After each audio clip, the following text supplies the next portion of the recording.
ер нь яагаад энэ Улаанбаатар юм эмх замраг болчих гэдэг ялчгүй авилга руу очдог. Авилга хот гээл бүх боломж байгаа нь өөрөө ер нь бол хамгийн том алдаа. Тэгэхээр сонсгол хилцүүлэг дээр бас таад маань хилээд тахшиг байсан. Энэ төсвийн өргүү зарцуулах одоо энэ боломжийг нээж өгсөн хүмүүс улсын хурлын шүү дээ. Та нар юу харж байсан юм бэ? Харин тийм. Сул тал нь яг хаанаа аваад байна? Нэг ширхэг мэрэгжлийн хүн байхад ямар амир өөрчлөлт гардаг вэ те? Байхгүй тохиолдолд ямар амир өөрчлөлт гарч ийн. Эднэрийн л яг ингээл ялгаа харагдаж байна. За сайн байцгаана үзэгчдээ. Би өнөөдрийнхөө ярилцлаганд Ану Үжингээ урьсан юм аа. За манай залуу эмэгтэй маань өөрийнхөө одоо үндсэн мэрэгжил ур чадварыг олон нийтэд хүргэж Улаанбаатар хот нийслэл маань олон улсын жишгт яавал хүрэх вэ? Яагаад одоо өнөөдрийн хүмүүст нийцсэн орчин бүрдэж чадахгүй байна вэ гэдэгт үгээ хэлж зоригтой дуурж идэг мэрэгчлэн байгаа. Тэгээд бидний урилгыг хүлээн авч ирсэнд маш их баярлалаа. Бидэнд өөрийгөө танилцуулаад яг одоо хийж байгаа ажил болоод туршлага мэдлэгээ танилцуулж өгөөч. Сайн байна уу? Намайг Ану Үжин гэдэг лавгсроо хогтой Ану Үжин. Тэг би бол барилгын инженер, барилгын төсөвчин, хотын засаглалын мэрэгчлэн. Яг мэрэгчлэрээ хотын засаглал талаасаа, хот төлөвлөлт талаасаа бол сүүлийн 18 оноос хойш 8 жил ажиллаж байна. Барилгын салбар, хот бүтээн байгуулалтын салбарт бол бүр 2010 оноос төгсгөөсөө өмнө хүртэл манайх угаасаа зургийн компанитай айл тэгээд барилгын зураг төсөл чиглэлд ажиллаж исэн. Тэгэхээр ер нь бол одоо бараг 20 жилийн туршлага ярьж болохоор тий иймэрхүү байдлаа. Тэгээд ер нь нийслэл дээр бас яг 2 жил мэрэгчлэрээ ажиллаж исэн. Яг өөрийнхөө хот төлөвлөлтийн мэрэгчлэр бол олон улсын байгууллагуудад, Дэлхийн банкнд төслийн зөвлөхөөр төслийн одоо мэрэгчлэнүүдээр ажиллаж исэн юм туршлагатай. Манай залуучууд ер нь өндөр мэдлэгтэй гадаадд одоо ур чадвараас сориод ажилладаг төлөөлөл байдаг. Тэдний маныг болдогт бас бахархаж баярлдаг шүү. Амжилт хүсье. За тэгээ хоёулаа шууд ярилцлага эхлэе. Ер нь мэрэгжлийн хүний нүдээр харахад Улаанбаатар хот маань яг өнөөдөр ямар хөө байна вэ? Жирийн иргэд бид бол хөгжлийг барилгачдалт болоод хийгдэж байгаа зам ойр зурхнаар л төсөөлдөг. Тэгвэл мэрэгжлийн хүн хот төлөөлөгч хүний нүдээр сайн хот ямар байх ёстой вэ гэдэгт.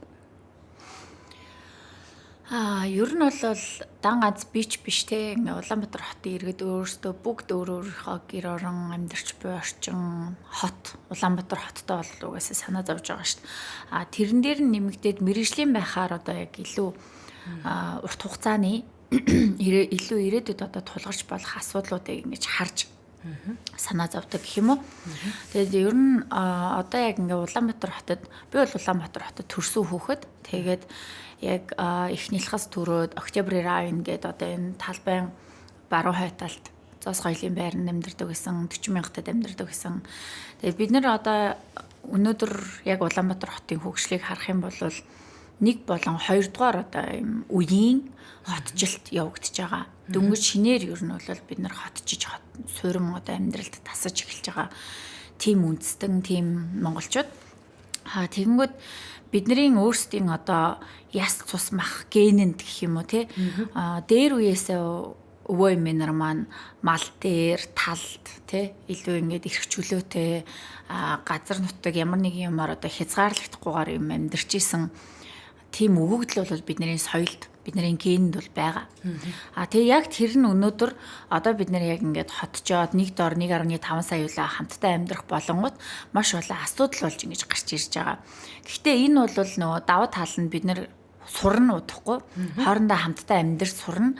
Тэгээ хоорондоо хамтдаа амьдарч сурахаар нийгмийн нэг одоо юм хэм хэмжээст орж бинийгээ хүндэлж те дүрм журмыг дагж хуулийг биелүүлж одоо хотын соёл гэдэг зүйлд бол угаасаа хүсүүсэйг суралцахаар тэгээд суралцаж яж хоорондоо нэг доор олуулаа ингэж амьдрах ер нь бол юм зохиолгоотой юм төлөвлөлттэй байх хэвээр. Тэгээ яг одоогийн өнөөдрийн Улаанбаатарын хөгжил бол энэ хөгжиж буй замдаа дөнгөж орж байгаа. Нэг доор одоо ингээм амьдрахад дөнгөж суралцаж эхэлж буй тэр үе дээрээ явж байгаа юм айгуу чухал үе гэж ер нь бол хардаг мэрэгжлийн хүний үднээс бол. Одоо манай хотыг Азийн цагаан дагна гэж нэрлэдэг байлаа шүү дээ. За тэгвэл бид нар нөгөө илүү олуулаа амьдрах болсон гэдгийг та тодтогч хэлсэн. Тэр нь магадгүй хүмүүсийн нөгөө ажил төрлийн орлого олж байгаа хэв маягаас илүү шалтгаалж байгаа. Гэтэл одоо байгаа Улаанбаатарын маань дид бүтц ер нь яг хэдийн хэмжээний хүн амыг даах боломжтой бол. Яг одоо байгаа баригдсан хүчин чадал, дид бүтцийнхаа хүчин чадлыг тооцоод эрчим хүчний их усүрүүдийг ч гэдэм үү, эсвэл одоо цэвэр усныхаа их усүр ч гэдэм үү. За цаашлаад одоо зам талбай эдгээрийг ингээд тооцоод үзэх юм бол угаасаа 1.5 сая хүн бол хэтэрсэн байгаа. Альч бид нар бол одоо өвлийн цагаар эрчим хүчний хязгаарлалт хийж юунаас олж байгаа эрчим хүчний маань их усүр угаасаа 1.5 сая хүний өвлийн дулаантай хамгийн их одоо ингээд эрчим хүчний хэрэглээтэй энэ нөхцөлийг дааж чадахгүй байгаа учраас бид нар хязгаарлалт хийгээд тоогоод таслаад иймэрхүү байдалтай байгаа ч гэдэм үү. Эсвэл одоо жишээ нь ингээд усаа хамаагүй хэрэглэх ямар ч нөөц болцоо байхгүй. Ер нь бол манай цэвэр усны нөөц 2010 онд хийсэн судалгаа гэдэг лөө JICA-гийн судалгаа гэдэг 2030 он гэхэд Улаанбаатар хот цэвэр усгүй болно гэд анх 20 он гэж явж исэн. Тэгээд маш олон төрлийн төсөл хэрэгжүүлээд 2030 он хүртэл одоо сунсан байх жишээний. Тэгэхээр бид нар ер нь бол маш их хязгаарлагдмал нөөцөн дээр одоо тохируулж амьдрах шаардлагатай юм байгаа. Тэгтээ нөгөө талаас харахаар одоо яг хүмүүс тэгж бодоод байдаг. Хот гэдэг зүйлийг нэг юм дөрвөлжин хайрцаг юм шиг тэгээд тэрэн дотор нь одоо хүмүүс орж амьдрах хэвээр. Тэгээ яг тэр хайрцагын дотор яг 700 мянган хүн, 500 мянган хүн багтнаа л гэдэг ийм ойлголт яваад байдаг шүү дээ. Бид нэр ингээ хараад үзэх юм бол одоо Хонконг ч гэдэм үү, эсвэл Сөүл ч гэдэм үү, за эсвэл Куала-Лумпур юу гэдэг бидний ойрын одоо мэдэх юм хотуудыг газар нутагтай байна. Тэгээд яг хүн амтай аваад үзэх юм бол Улаанбаатар хотын газар нутгийн хэмжээ, Улаанбаатар хотод амьдарч байгаа хүний тоо хэмжээ бол ерөөсөө тийм их биш. Одоо ер нь бол нэгтршил маш багатай хот гайгүй. Зөвхөн нэг дороо ингээд хитрхи өндөр барилга барай шамбаарлуулад нэг хотхон болгоод ингээд өөрөө өөрсдөө асуудал үүсгээд идэг болохоос биш. Яг Улаанбаатар хотын одоо ингээд газар нутгийн хэмжээ ч юм уу энэ орон зайн хэмжээндэр бол бид нэр хэдэн саяараа ер нь бол сайн менежмент хийх юм бол амьдрах боломжтой. Гол нь бид нар өөрөө өөрсдийнхөө одоо яг хэрэглээний их нөөцөр нөөцүүдийг ерөөсөө нэмэгдүүлдэггүй, сайжруулдаггүй. Одоо урсгал засвар юм уу засвар үйлчилгээнүүдийг огт хийдэггүй Нэг юмыг нэг барайл орхичих ёстой юм шиг иймэрхүү байдлаар ханддаг.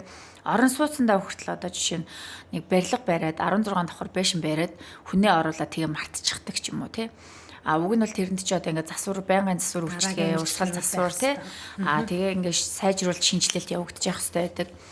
Тэгээд дараа яг тэрэн шигээ одоо эрчим хүчний их үүсвэр, цэвэр усны их үүсвэр одоо энэ зам талбай бүгднийг нэмэгдэж буй орон сууцныхаа тоогоор тэрийг сайжруулад явах хэрэгтэй.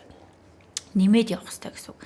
Одоо англи хэлэнд бол апдейт хийх хэрэгтэй, апгрейд хийх хэрэгтэй гэдэг ингээ хоёр үг гэдэг нь шүү дээ, Энэний нөгөө нэг шалтгаан бид нар ерөөсөө суурин одоо нөхцөлд урт удаан хугацаанд амьдарч байгаагүйгаас үүдээд аливаа барилга байгууламж, аливаа дид бүтцээ өөртөө урт удаан хугацаанд сайжруулад тэрийг ингээд олон зуун жилээр ингээд ашиглана гэдэг юм ерөөсө бодлого байдгүй. Тийм тооцоолол огт байх. Тэгвэл энэ одоо ингээд сайжруулах ёстой юмыг сайжруулахгүй байна. Нөгөө талдаа нэмэгдүүлж барих ёстой дид бүтцийг тэлэхгүй гэсэн юм хоёр шалтгаан гарч ирж байна тийм үү. Одоо бол ингээд жишээ нь бодоод үзэл да ТЭЦ 3, ТЭЦ 4 гэдэг юм цахилгаан станцууд бол байнгын одоо шинжилэл хийгдэж явах хэрэгтэй Цахилгаан станц гэдэг чинь зүгээр нэг байшин биш шүү дээ. Дотроо одоо 100 янз бүрийн тоног төхөөрөмж дамжуулах сүлжээний even одоо ингээд дамжуулах сүлжээний кабель хүртэл ингээд шинжлэгдэж явах хэрэгтэй байтал манайх ерөөсөө шинжилдэггүй байсан. Тэр цахилгаан станц дотор байдаг тоног төхөөрөмжүүд байнга шинжлэгдэж явах хэрэгтэй Тэрийг бид нэр ерөөсөө шинжилдэггүй. Гэтэл өдөр тутамдаа одоо саний л да iPhone гэдэг утсыг манай монголчууд одоо бараг бүгдээр л барьж байгаа л үү гар утас бүгд л барьж байгаа. Гар утсаа бид нэр хэдэн жил тутам шинжилдэг вэ? Шинжилгээ бол гар утсанд ариул бараг шинжилдэг байна. Жил болгоно ч хайшаа. Гэхдээ бол нэг 2-3 жилдээ бол за шин загвар гарлаа. Samsung ч iPhone ч бид нэр сайжруулдаг штэ. Яагаад сайжруулдаг гэхээр угаасаа хуучин систем дээр ажиллахаа болчдөг Бидний одоо ингээд авж байгаа зургийн тоо багтахаа болчдөг ч юм уу. Хэрэгжилж байгаа одоо ингээд хэрэглээнд манд тохирохоо болчдөг, хуучирчдаг. тий удааширдаг штэ. Гэтэл утсаа одоо ингээ байнга сольдгоо мэдчихэж өөрөө өөрсдийнхөө одоо энэ дид бүтцийг тий цэвэр усны шугам шүлжээг хоолойг нь тэнцэн нь одоо цаатаа талд нь усаа цэвэршүүлэх тэр фильтрүүдийг эсвэл одоо эрчим хүчнийхээ тоног төхөөрөмжүүдийг тэрийг дамжуулж байгаа одоо кабель шугам сүлжээгээ хүртэл огт ингэж нэг сайжруулдаггүй. За тэгээ цаашлаад ингээд өөрөө өөрсдийнхөө амьдрал дээр ороод ирэнгүүт гэр орондоо тий орцоо, лифтээ засвруулчдгийг нь ерөөсөө хийлэгдэггүй. Шаардлагатай одоо ингээд жил болгонд хийгдэг урсгал засвар одоо юм юу гэдэг те орц гудамж тал байгаа засах, цэвэрлэх, будах энэ ажиллагаануудыг хаанч хийдэггүй тийм. Тэгээд энэ болгоноос үүдээд бид нөр өөрсдийнхөө одоо дид бүтцийг хитрхи хурдан юм хугацаанаас нь хурдан хөгшрүүлээд гэх юм уу, илэгдүүлээд гэх юм уу те. Ийм асуудалд үүсгээд өөртөө айгүй хурдан одоо эвдрэл хэмтэлтэй юм дид бүтцийн одоо үр дүнд нь ингээд тоггүй, цэглэгаангүй, усаа таслуулаад ямар нэг байдлаар ингэж амьдраад байдаг.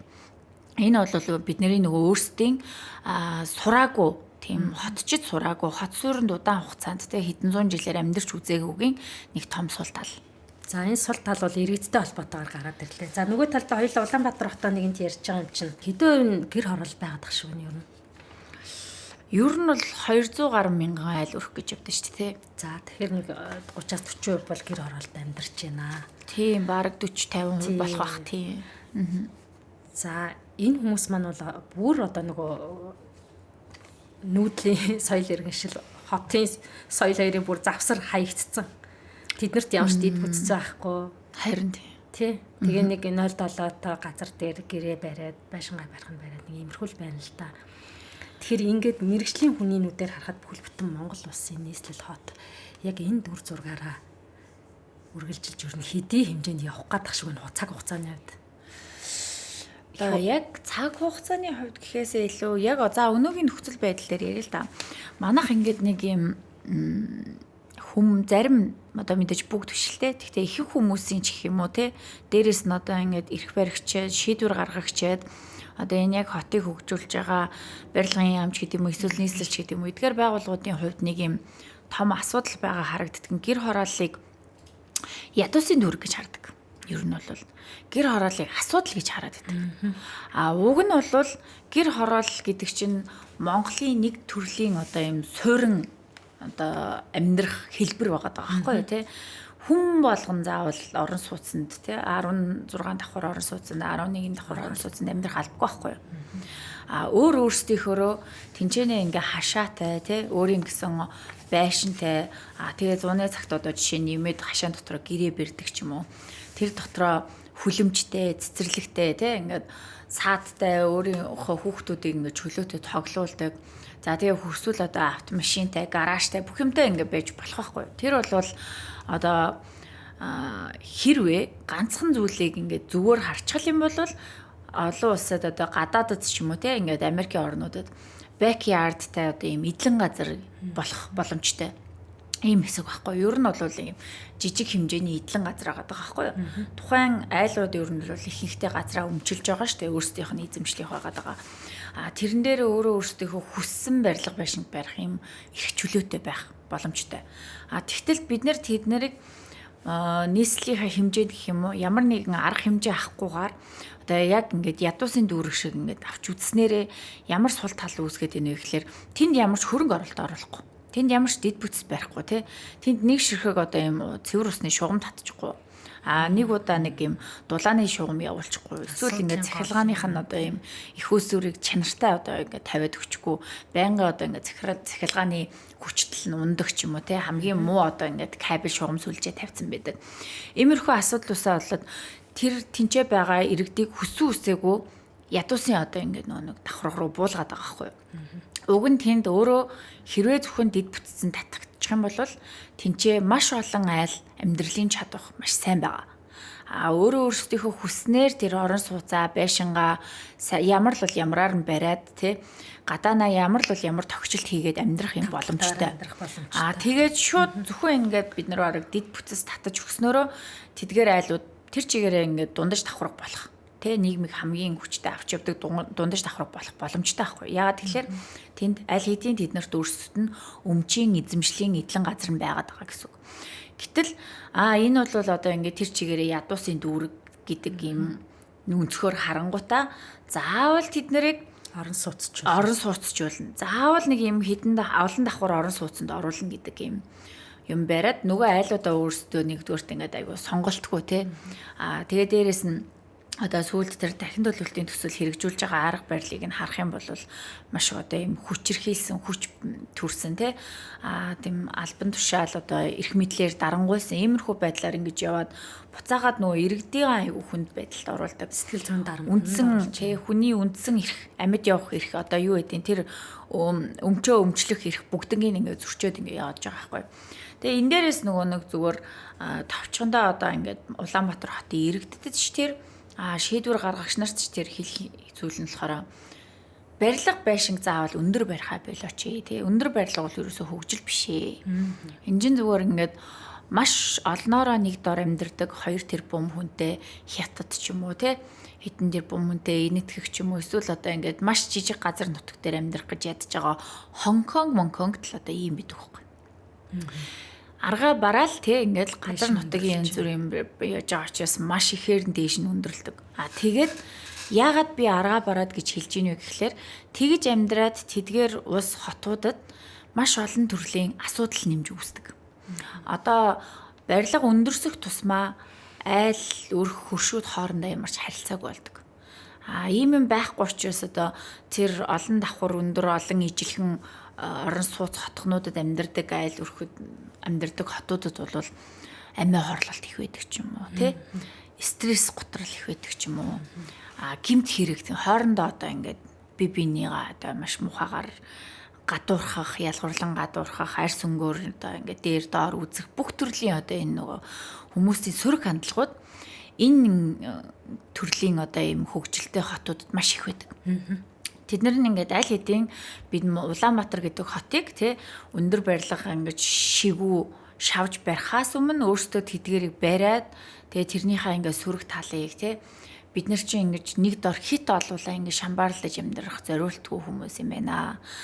Нэг дор ийм өндөр олон байшинд ингэж юу амьдрах зориултгүй байна гэдгийг хүн төрөлх дуугасаа маш олон төрлөөр нь нотлоод мэдрээд үзсэн.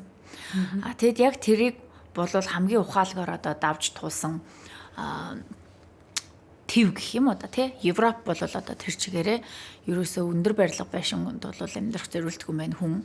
Ер нь бол хамгийн ихтэй одоо 4-5 давхар байхад хүмүүс ер нь хоорондоо маш сайхан амьдарчдээ юм байна тий.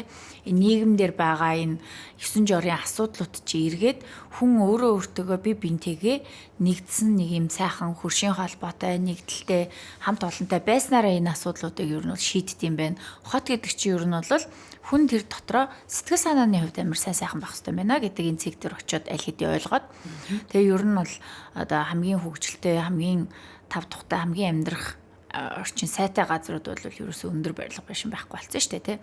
Тэгээд зөвхөн өндөр одоо хэдэн зуун давхар ч юм уу хэдэн давхар барилгуудыг economic hub буюу эдийн засгийн одоо төв болгож л барьдаг. Дан офис тий үйлчлэгээний барилга тэг нэг юм сингл амьдардаг бизнес эрхэлдэг залуучууд нь хотын төвдөө амьдардаг байх жишээний гэр орон гэр бүлтэй болоод ингээд ирэхээрээ тусдаа одоо ингээд яг одоо манай одоогор бол сайжруулсан манай гэр хорооллыг сайжруулсан хувилбар болох те тусдаа ингээд хауснуудад эдлэн газартай өөр ингэсэн ингээд хашаа байшинтай ийм нөхцөлөөр амьдардаг штэ. Тэгэхээр бид нар нөгөө Улаанбаатар хот бол анх удаага одоо ингээ хотчид сууж үзэж байгаа монголчуудын нэг юм төв хэсэг сүүлийн одоо хэдэн зууны түүхэндээ болол за ихтэй түүхийг нь бол яг цэвэр суурьшлийн бүсээр нь одоо 100 жилээр л ярих боломжтой те нийслэл өргөө их хүрээ гэж байсан цагаас ахуулаад тэгээ эндээс нь тооцоод үзэхээр бид нар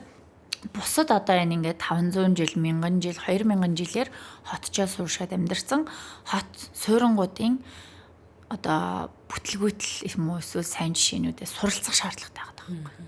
Гэтэл манайх судалгаа хийхгүй суралцахгүйгээр Улаанбаатар хотоо сүүлийн одоо энэ 30 гаруй жилдээ эвгүй эвдчихлээ л дээ. Би энийг юугаар эвдчихлээ гэж хэлэх гээд байгаа гэхээр сая гэр ороолыг бол өөрөө маш тодорхой хэлцэн. Гэтэл барилгажил буюу орон сууц одоо яаж явж гин вэ гэхээр маш ойрхон зайд ямар ч ногоон байгууламжгүй хүүхдийн тоглоомын талбайгүй баригдаад байгаа байхгүй юу. За зураг нь анханасаа 5 барилга барина гэсэн одоо 3.5 га дээр 8 10-ыг шахаад барих чинь ингээд дураараа ямыг шийдээд өөрчилждэг. Тэгээ энийг юунаас болоод яагаад ийм асуудал үүсгэж вэ гэдээ асуухаар цаашаа одоо манайх газар аваад барих гэхээр газар олдохгүй байгаа. Тийм учраас ингээд шахаад барьж байгаа гэдэг юм барилгын компаниуд нь ч дураараа ашиг өгчдөг. Эргээд тэнд орсон суугчдад маш их хор хөнөөлтэй ийм асуудал болцоод байна. Тэгэхээр энэ зураг төсөв архитектор шийдлийг яг мэргэжлийн хүмүүс зөвлөлж хийлгүүлж явсангүй юу дээ гэсэн нэг юм эцсийн дүгнэлтэнд хүрээд байгаа байхгүй энэ тал дээр. Би ер нь бол яг хувьдаа ингэж хардаг. Одоо манай Монголд тэр барилга хот байгуулалтын ингээд салбарт хэрэглэгдэж байгаа стандартууд өөрсдөө бас айгүй хоцрогдсон. Одоо та түрүүн хэллээ шүү дээ.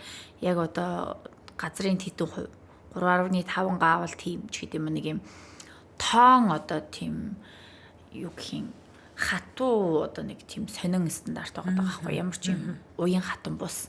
Энэ нь өөрөө ингээ буцаагаад яг амьдрал дээр те хэрэглэхэд тухайн газар орон нутаг эсвэл амьдарч байгаа хүн эсвэл одоо төслийнхаа ингээ онцлогоос шалтгаалаад ерөөсөө нийцчих шууд ингэж буудаггүй те. Тэрний оронд болохоор одоо ямар иймэрхүү стандартууд тэр төсмө хот төлөвлөлттэй стандартууд миний хувьд бол хүннээрээ тооцох хэрэгтэй. Одоо хичнээн хүн амьдрах чинь тий хэдэн хүн амьдрах байгаа хүндээ хэдийн хэмжээний одоо ногоон байгууламж хэдийн хэмжээний зайн байх хэрэгтэй юм тий нэг одоо ингээд айл байлаа гэхэд хэдэн хүнтэй байхын дунджаар монголчуудын одоо тийм стандарт судалгаа байгаа шүү дээ тий ер нь бол дундаж монгол айл өрх бол ер нь 2 хүүхэдтэй байдаг тий тэгэхээр ер нь дунджаар 4 ам бүлээнаа ч гэдэм үү. Тэгэнгүүт одоо яг энэний хамгийн энгийн нэг жишээ бол би анх энэ Цэнгэлдэх хотхон гэд байдэн штэ. Стадионы хажуутлын тийм Цэнгэлдэх хотхон. Тэрийг анх яг баригдаж хахад би асууж исэн байхгүй нийслэлээр ажиллаж исэн хүнээс. Энэ хотхон хідэн айлах юм. 1000 айлах гэж байгаа байхгүй. 1000 айлын хотхны 1000 машин багаар бодоход 1000 машин замын хөдөлгөөнд оролцсноо. Тэгэнгүүт яг одоо энэ Тимети хөшөөнөөс ахуулаад тий ганцхан байгаа энэ зам дээр тэр нь 2хан игнэтэй. Тэгээ угаасаа аль хэдийн маш өндөр ачаалттай тий.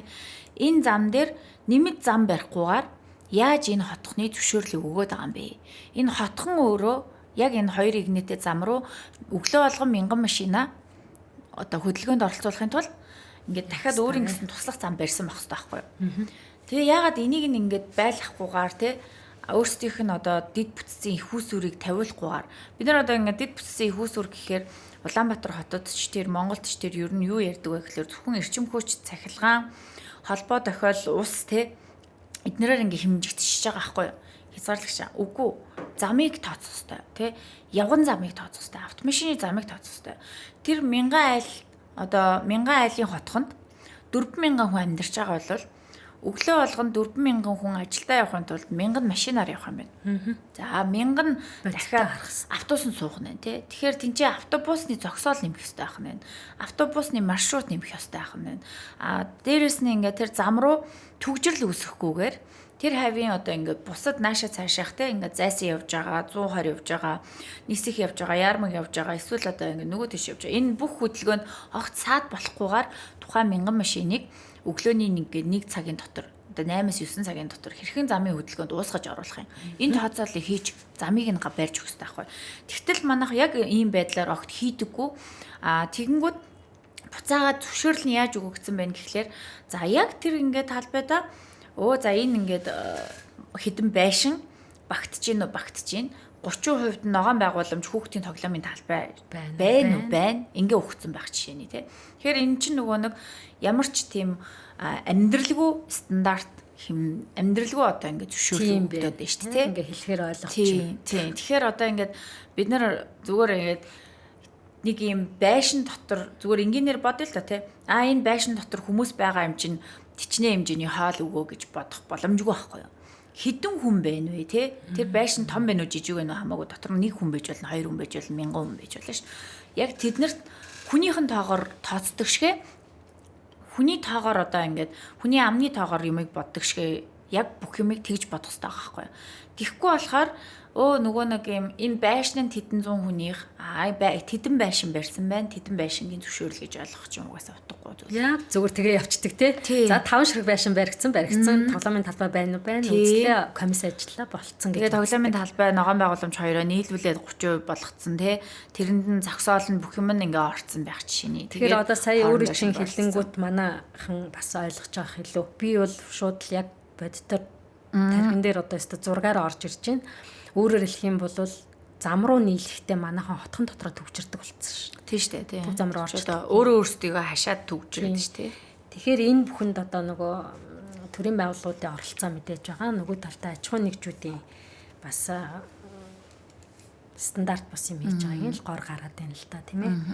За тэгээд хоёлаа хот төлөвлөлт нэгэнт ярьж байгаа юм чи энэ төлөвлөгөөгүй хот хүний хүслээр одоо хүсэл зорилгоо илэрхийлэл мөнгөө төлөөд ч гэдэг юм одоо нөгөө далд эдийн засаг авилгын хэлбэрээр асуудлыг шийдэж зөвшөөрлийг авч дараа нь хүн амьдрал шүү гэсэн юм бодолгүй хийгдэж байгаа энэ төслүүдтэйг одоо авилга талаас нь юу гэж харддаг вэ? Ер нь яагаад энэ Улаанбаатар юм эмх замраагүй болчих вэ гэдэг ялч авилга руу очдог.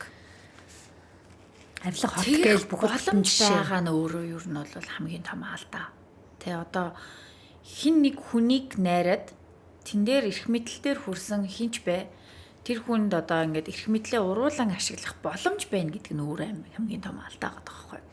Энд чинь нэг өсөндөө юу гэсэн үг вэ гэхээр ямар нэгэн систем, ямар нэгэн тогтолцоо тий. За хотын хувьд бол ерөөсөө хот гэдэг бүтэц юу байхгүй наа л гэсэн үг байхгүй. Хот гэдэг бүтэц ч юм уу за эсвэл одоо ингээд бид нарын хамгийн сайн мэдэх нь бол парламент, засгийн газар тий.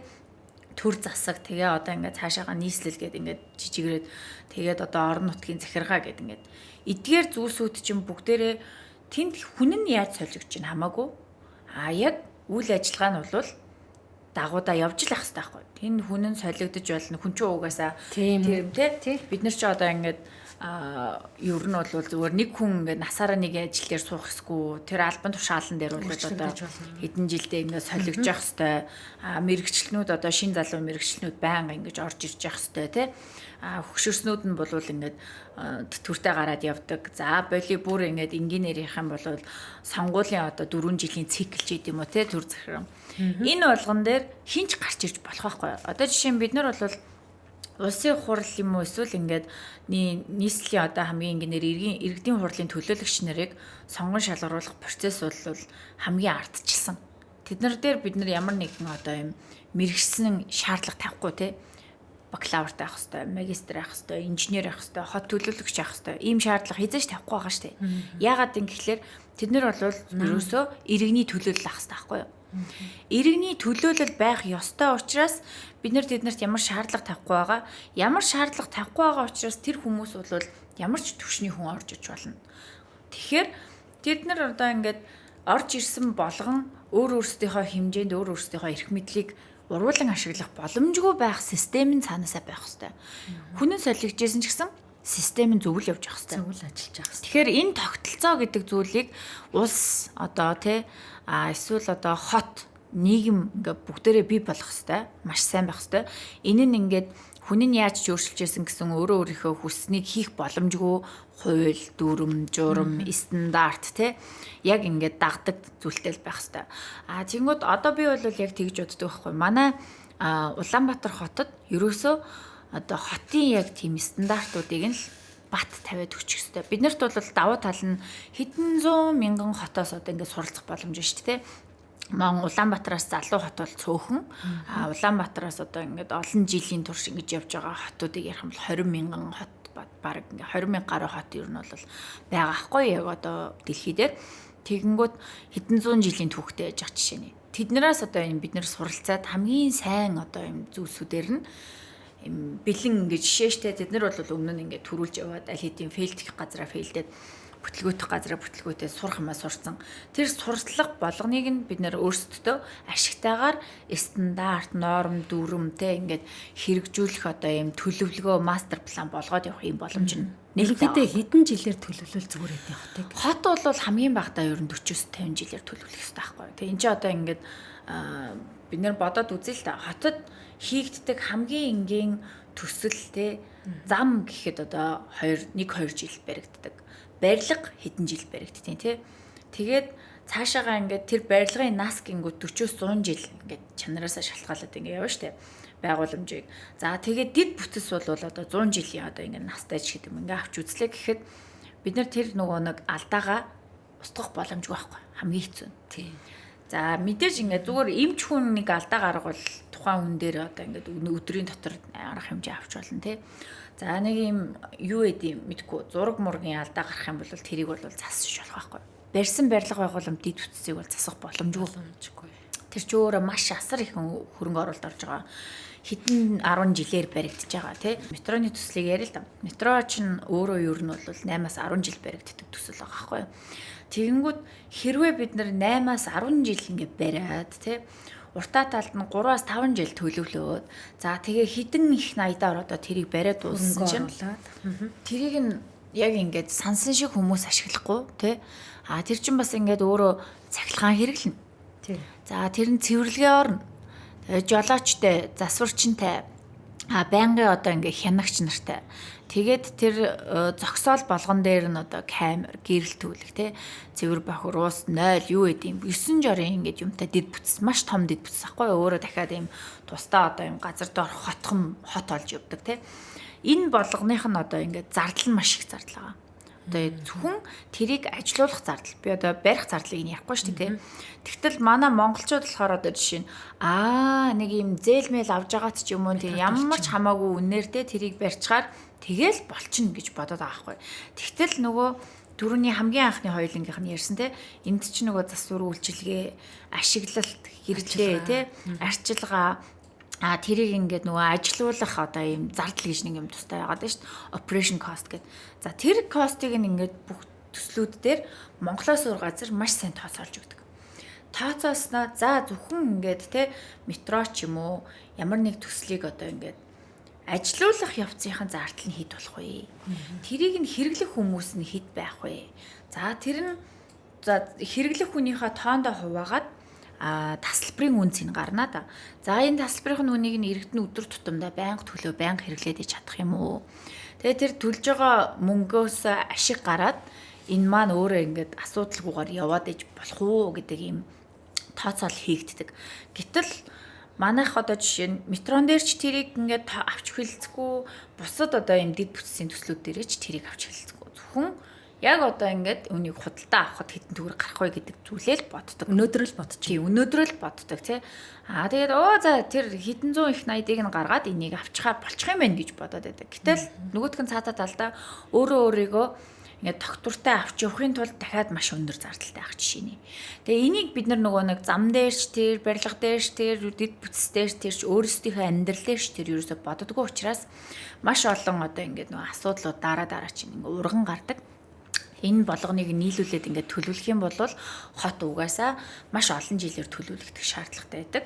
За зүгээр энгийн нэг юм замын төслийг явахад тий. За энэ зам дээр манд хэдэн 100 мянган машин явах хэрэгтэй юм. Тэгээд тэрнийх нь эдийн засгийн үр өгөөч нь хэр байх юм. Энэ замыгаа одоо ингээд жил болгон засвар үйлчилгээг нь хийж явах хэрэгтэй юм байна тий.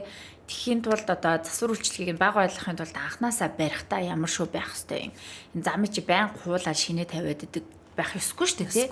Тэгэхээр анханаас нь маш сайн зам бариад тэрийгээ зүгээр л өвөл зундаа ингээд өнгөц засвар үйлчилгээ явуулаад байхад уг нь бол ингээд зам юу нь эвдрэх ёсгүй байхгүй. Тэгтэл манайх ингээд байнга засвар замыг шинээр тавьж идэг ч юм уу. Эсвэл байнга эвдэрсэн байдаг ч юм уу.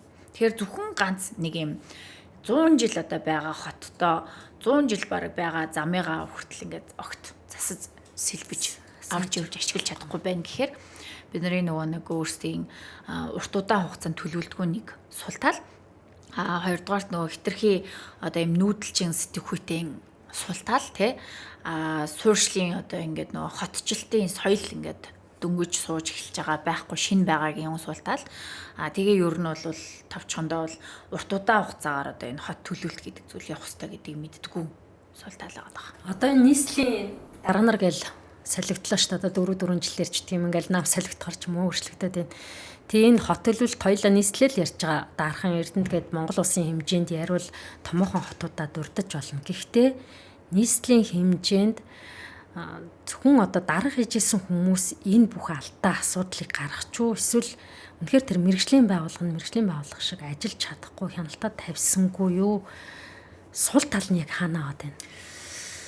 Эний яг асуудлыг нь бол би хувьдаа ингэж хардаг. Ер нь яг одоо тэгээ буцаад нөгөө улс төрийн шүүмжлэлтэй тий. Хотын одоо удирдлагууд болохоор дандаа за нэг хотын дарга гэвэл шууд нэг намаас томилогддог тий. За намаас тэр хүн томилогдож болно. Тэр нь асуудал биш байхгүй юу? Тухайн хүн бага бүрдүүлэхтэй буцаага дандаа одоо ингээд өөрийнхөө ойр хавийн найз нөхөд улс төрийн фракц бүлгэмийнхэн ч гэдэм үү те одоо саяны шинэ ингээд хотын даргын бүлгэмийг харъя л та тий. Яг ингээд өмнөх нөгөө нэг албан тушаалан дээр сууж л байсан төрийн албыг ингээд хэдэн жил хашсан гэд. Төрийн алба хэдэн жил хаших ч одоо инженерингийн ч юм уу, хот төлөвлөлтийн ч юм уу, архитектурын ч юм уу мэдлэг биш байхгүй юу? Тэгэнгүүт нөгөө өөрсдийнхөө сул талыг ерөөсөө дутуугаа ингэж ерөөсөө нөхдөггүй. Зүгээр л ингээл ойр хавийнхаа найз нөхөд хамтдаа ингээд намдаа зүтгэжсэн найз нөхөд ч юм уу те эсвэл одоо ингээд өөрийнхөө фракцийн эндгэрийг ингээд тавиад буцаад ямар ч мэрэгжлийн бус одоо ийм хүмүүсээр ерөөсөө энэ нийслэл ингээд миний мэдхийн баг хідэн одоо энэ хотын даргын төвшөнд хизээч би мэрэгжлийн баг бүрдүүлж орж ирсэн хотын даргаыг мэдгүй байна. Яг үүндээ бол маш ховор одоо тэр хүмүүс өөрсдөө багтай байсан бол би одоо жишээ мэдээг өнгөрчих юм те. Гэхдээ ер нь бол одоо сүүлийн 16 оноос хойш одоо ингээ хотын дарганыг яг ингээ мэрэгжлийнхаа үүднээс ингээ харж хахад дандаа нэг тийм найз нөхөд хамтдаа ингээд ажиллаж исэн. Тэгээд нөгөөдөл нь нэг эрх зүйч, хуульч те тэгээ нэг юм өөрийнх нь юу яаж исэн хамтдаа ажиллаж исэн нэг санхүүч махүүч гэдэг юм уу. Ийм мэрэгжлийн хүмүүс байгаа байхгүй. Би мэрэгжлийг нь буруутгаагүй шүү дээ те. Тэд нэр зүгээр хотын хувьд мэрэгжлийн бус байхгүй юу. Одоо яг ингээд мис заслын тасагт ороод тэгээ мис заслын эм чинь ингээд намаас томилогдоо те. Тэгэнгүүтээ яг ингээд наркосны эмчээ бас ингээд найзаараа тавиал ингээл тэгэл бүгд ингээд тухайн мис заслын баг бол бүгд улс төрийнхэн намынхан ямар сайхан мундаг залуучууд тэгтээ мис засал хийх үү? Айгуу сони асуудал өстэй. Асуудал хэцүү шүү дээ. Тийм шүү дээ. Ингээд бид нар өөрсдөө тийм хүмүүсээр мис засал хийх үү? Үгүй байхгүй. Тэгтэл яг тийм хүмүүсээр өнөөдөр хоттоо өдөр тутамдаа мис засал хийлгээ суугаад байгаа байхгүй. Эмчлүүлж байгаа байхгүй тийм яг эмчийн орон тоон дээр зүгээр улс төрийн томилгоо яваад байгаа байхгүй. Энийгээ болчих хэрэгтэй байхгүй. За хотын дарга нь улс төрийн томилгоо байж болох байхгүй. Хотын даргын бүрдүүлж байгаа баг мэрэгжлийн хүмүүс ах хэрэгтэй байхгүй. Тэнд инженерүүд байх хэрэгтэй, тэнд эрчим хүчнийхэн байх хэрэгтэй, тэнд архитекторууд байх хэрэгтэй, тэнд нийгмийн сэтгэл зүй судлаачид байх хэрэгтэй тий. Тэр өөрсдөө ингээд салбарынхаа мэрэгчлэнүүд, салбарынхаа асуудлыг одоо ингээд ойлгодог хүмүүс тий. Хот төлөвлөгч нар бүр заавал ингээд хэдэн 10-аараа байх хэрэгтэй. Тэгтэл нийслэл дээр юусоо тэгдэггүй. Дээрээс нэг юм нийслэлийн одоо томилгоо явагдахад нэг том асуудал байдаг нь төрийн албан хаагч гэдэг албан тушаал болгонгуудаа зүгээр ингээд зам тээврийн мэрэгчлэлтэн хүн байсан ч төрийн албан хаагчаа олон жил хийсэн байх хэрэгтэй болчдөг. Тэгээ яг ингээд замын инженерээр сурснаа сургуулийн ширээнээс салангуудаа нэгч зам барьж үзээгүй, эсвэл нэгч барилга барьж үзээгүй, эсвэл одоо нэгч эрчим хүчний төсөл хэрэгжүүлж үзээгүй хүмүүсийг тэн дээр шийдвэр гаргах чаар тавиад байгаа байхгүй юу? Мэргэжилтэн гэхээр. Тэгээ дата талынхын шийдвэр гаргагч нар нь бүгдээрээ улс төрчнөр. Улс төрийнхөө хувьд туршлагатай гэж болно шүү дээ. Тэд нэр хот төлөвлөлтийн хувьд туршлагагүй байхгүй юу?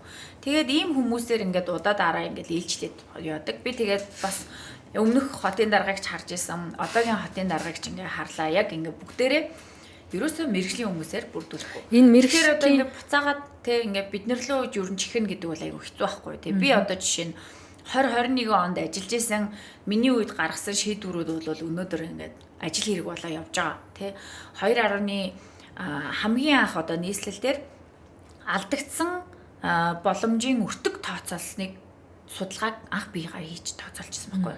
Тэгээ тэрүүгээрээ боловсролын байгууллага руу чиглэсэн түгжил 30% гэдэг судалгааг бас би гаргаж хийжсэн өөрийнхөө багаар тухайн үедээ газрын орлогч даргасан.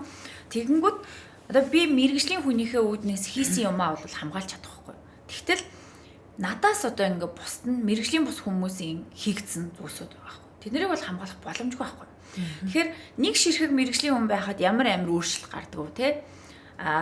Байхгүй тохиолдолд ямар амир өөрчлөлт гарч ийн. Эднэрийн л яг ингээл ялгаа харагдаж байна. Өөрөө чинь саяны ярьсан хэсэг нэлээд ноцтой санагдаж байгаа байхгүй юу? Яагаад вэ гэхээр зэрэг иргэд бид нар Улаанбаатар хотын ерөнхий архитектор түүний баг мэрэгжлийн хүмүүс ажиллаж бидний эрүүл аюулгүй амьдрах орчныг бүрдүүлж өгдөг. Үндэсний аюулгүй байдлын зөвлөл үүнийг анхаардаг, засгийн газар нь анхаардаг, нийслэл хот тэр чигтээ анхаардаг гэж боддог байхгүй юу? Гэтэл бид нар ямар ч мэрэгжлийн бус хүмүүсийн гаргасан ажиллаа хийж чаддаггүй үр дагаврын золиос болоод өнөөдрийн Улаанбаатар хотод өвлөн нутаатайгаа зунан төвжрэлтэйгээ тэгвэл мөнхийн дөрвөн улирлын одоо нэг юм гацаанд нөгөө хайрцаг дотор л амьдарч байна л та. Тэгэхээр зэрэг энийг хоёлаа шийдлийн олж хэлвэл яг юу ч хэлэх ёстой. Би миний хар зөвөр өөрийнхөө би эргэн үнэ хувьд бодоход яг л тэр одоо хүн ардынхаа эрүүл аюулгүй амьдрах нөхцөлийг бүрдүүлэх мэрэгжлийн баг хараад бусаар ажилтдаг. Тэндээс хамгийн эцсийн зөвшөөрөл гардаг байж энэ Улаанбаатар цэгцэндээ орохгүй бол газар олох ямар ч боломжгүй газар ингээд алган чиний газар авчин тэндээ 20-30 давхар байраад байгаа байхгүй юу. Одоо шийдлийн тал руу авчиад байна. Тэгэхээр хоёлаа бидний яриа энэ бас шийдвэр гаргах төвчний хүмүүст очих хэвээр. Яавал энэ Улаанбаатар цэг тавьж одоо дээрээ цэг тавиад цаашаа зөв хөгжил рүү орох юм. Одоо та түрүүн хэллээ штэ нөгөө одоо ерөнхий архитекторын багш гэдэг юм уу? Энэ нөгөө ганцхан ерөнхий архитектороор ер нь бол хязгаарлагдахгүй л те. Нийслэлчин өөрөө за миний мэдхий яг зам тээвэртэй холбоотой бол 14 байгууллагад. Зөвхөн нийслэл дээр зам тээвэртэй холбоотой 14 байгууллагад. Тэгээ нийтийн тээврийн үйлчилгээний газар, нийтийн тээврийн удирдлагын газар, зам тээврийн хөгжлийн газар, замын хөдөлгөөний удирдлагын газар гэл ингээл явах зөвхөн зам тээвэртэй холбоотой 14 байгууллага. За тэгээ цаадаа талд нь одоо эрчим хүчтэй холбоотой тий. Эсвэл одоо энэ дүүргийн одоо юм газар олголттой холбоотой. За тэгээ дээр нь одоо мэдээлэл технологи тий. Аюулгүй байдал гэл маш олон зүйл орж иж байгаа шүү дээ. Тэгэхээр нийслэл өөрөө дотроо за одоо бараг 100-аад ийм янз бүрийн холбоотой хамааралтай нэгжүүд байгаад байгаа аахгүй юу? Миний мэдх юм бол бид нэр сүүлд нь зөвхөн нийслэлийн байгуулсан одоо ингээд компаниудын нийслэлийн өмчөд гэх юм уу орон нутгийн өмчөд компаниудыг тоолоход л 80-аад компани болж исэн гэсэн. Тэгээ энэний дэргэд одоо судалгааны хүрээлэн ингээд маш олон байгууллагууд ингээд хамтарч ажилладаг. Эдгээр бүх газрууд бүгд шийдвэр гаргалтын одоо юм эрх мэдэлтэй байгаа байхгүй юу? Өөрөөсөөгөө хэмжээнд. Тэгээ ингээд холбоо тохиолтой холбоотой нэг хідэн байгууллага байдаг ч юм уу мэдээллийн технологитой холбоотой гэл ингээл эднэр бүгдээрээ мэрэгжлийн бус одоо ингээд нөгөө нэг байгаагийн асуудал нь яг өнөөдөр одоо манай хот төлөвлөлтнэр ингээ гараад ирсэн. Тэгмээд энэ бүх газрууд ер нь бол нэгдүгээр бүгднийг зэгцэнд оруулах хэрэгтэй, бүтцийн шинжилгээ хийх хэрэгтэй, хоёрдугаарт бүгд мэрэгжлийн албан тушаалуудыг яг мэрэгжлийн хүмүүсийг тавьдаг болох хэрэгтэй. Тэр дундаа одоо ингээд төрийн албан хаасан 4 жил 8 жил гэдэг иймэрхүү сонин шаардлагыг одоо жишээ нь болох хэрэгтэй байгаа байхгүй юу. Тэг хэрвээ ингээд одоо жишээ нь өнөөдөр намайг би 20 жилийн туршлагатай ингээд бүтээн байгуулалтын салбар, барилгын салбар, хот байгуулалтын салбарт ажиллаад ингээд Монгол гадаадгүй ингээд зөвлөж явжгаад ирсэн хүнийг намайг төрийн албаны 1-2 жилийн туршлагатай гээд шууд мэрэгчлэтнэр ингээд оруулна гэвэл би ажиллахгүй байхгүй юу? Тэ энэ бол үнэн шүү дээ тий. Юу гэж би ажиллаад миний дээтэй талд юу ч мэдэхгүй нэг юм төрийн албандаа 4 жил ажилласан жоох хүүхэд даргыг хийх юм бол энэ угаасаа ингээд авцалтаагүй зүйл шүү дээ тий. Тэгээд хоёрдугаар тэгэхээр миний одоо жишээ нь ингээд туршлагыг дүүцүүлдэг байх хэрэгтэй. Ер нь бол нэгдүгээр тэгжиж бид нэр мэрэгжлийн хүмүүсийг тэр талбар тавина. Хоёрдугаарт яг тэр хүнээ тавьж байгаа энэ удирдлагууд нь өөрсдөө яалтчгүй яг мэрэгжлийн хүмүүсийг нь мэрэгжлийнх нь албан тушаалан дээр авдаг баймаар байгаа байхгүй. Одоо энэ ингээд өөрсдийнхөө улс төр парламент нам засаг юу гэдэг те тэр дотроо тэр улс төрчдөө янз бүрийнх нь ингээд улс төрийн туршлагаар нь ч юм уу төрийн албаны туршлагаар нь тавьд юм байгаа. Тэрнээс доошох мэрэгжлийн албан тушаалуудыг яг мэрэгжлийн хүн тавьдаг болтол нь одоо ийм мерит зарчмыг оруулж ирэх хэрэгтэй байгаа.